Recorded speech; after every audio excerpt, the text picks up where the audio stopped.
Bonsoir, nous venons d'assister à une répétition Public. ici, en plus de la réunion. Nous avons beaucoup aimé notre jeu, beaucoup apprécié. Merci. Je voulais vous demander, alors donc d'où vient cette idée de se faire tout seul en scène à partir de ce personnage, alors que vous avez justement côtoyé ce personnage. Oui, mais moi je rêve de jouer ce rôle. Et j'ai joué le fou avec Michel Piccoli. J'ai joué Gloucester avec Michel Aumont, encore dans une autre mise en scène. Et je rêve de jouer Lear, mais je pense pas qu'on me le proposera. Donc je me suis dit, je vais le jouer tout seul, à ma manière, voilà. Et raconter la pièce, qui est vraiment un conte insensé, une histoire insensée. Et comment se fait-il que le décor soit si épuré Ça, c'est une idée du metteur en scène. Oui, je souhaitais que... Je suis parti de l'idée de Jean-Paul, ce qu'il vient de vous exprimer, c'est-à-dire qu'il rêve de jouer le Roi Lear, mais que pour l'instant on ne lui a pas encore proposé, parce que c'est une production extrêmement lourde, avec 20 personnages, comme il le rappelle dans la pièce. Donc on a discuté ensemble, et une des premières idées, c'était que ce comédien était chez lui, tout seul, dans son studio. Il revient de sa séance de sport, de la salle de sport, et il est tout le temps dans « Oh là là, je suis encore trop jeune, mais je rêve tellement de jouer ça ». Et donc c'est dans son studio, chez lui, qu'il rêve qu'il raconte cette pièce. Et donc, ce qu'il y a dans son sac de sport, au-delà de sa serviette et de sa gourde d'eau, en définitive, comme dans un rêve, c'est un petit trône, comme pour un clown, du Roi Lear.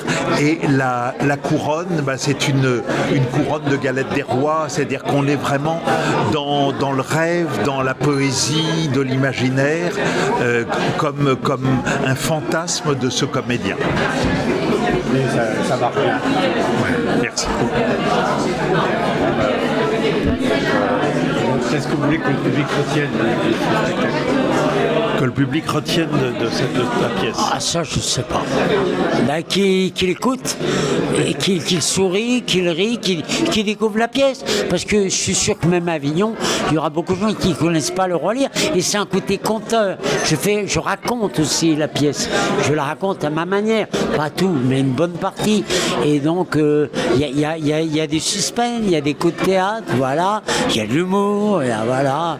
Puis c'est une réflexion de l'acteur, de mon métier d'acteur, un peu, voilà, par rapport à ce qui se passe, par rapport... Construit la pièce. Comment s'est construit le spectacle ?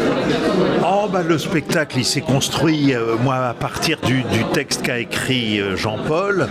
Moi, j'ai commencé, en effet, de rêver un petit peu de comment un homme chez lui tout seul, qui rêve de jouer, s'inventait aussi un public imaginaire et dialoguer avec ce public imaginaire. Et pour moi, ce qui était aussi très important, au-delà de l'aspect, je dirais, presque musical, cabaret, vous voyez, de la forme qu'on essaye de faire prendre par ce rapport au public, c'est aussi de montrer, comme vous le disiez, que le théâtre, ça peut partir du vide, et qu'avec une petite chaise et une couronne de galette des rois, un comédien tout seul peut faire exister sur un plateau 20 personnages, un décor de palais, un décor de lande, un décor de tempête, et qu'on y croit simplement parce qu'il le raconte et parce que il est pénétré de ce qu'il raconte et de l'envie de le raconter. Et que c'est ça le théâtre, c'est d'avoir envie de raconter une histoire à des spectateurs. Et il y a aussi pas mal d'interactivité, justement. Et il y a évidemment pas mal d'interactivité. Merci beaucoup.